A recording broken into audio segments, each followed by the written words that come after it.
2 attentats suicides ont été perpétrés, jeudi 27 juin à la mi-journée à Tunis.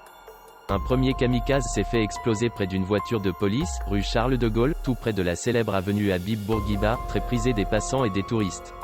Un policier a été tué et un autre a été blessé, tout comme 3 civils. Peu après, un autre kamikaze a fait exploser sa charge près d'un commissariat de police dans le quartier d'El Gordjani, toujours dans la capitale tunisienne, faisant 4 blessés parmi les forces de l'ordre, selon un premier bilan du ministère de l'Intérieur tunisien.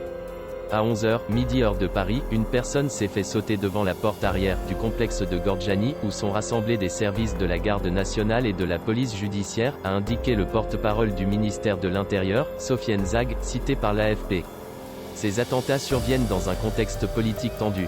Des élections législatives doivent se tenir le 6 octobre, avant une élection présidentielle très attendue le 10 novembre. Fin octobre, Tunis avait déjà été frappé par un attentat suicide.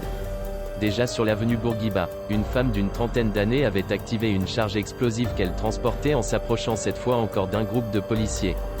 20 personnes avaient été blessées, dont 5 civils.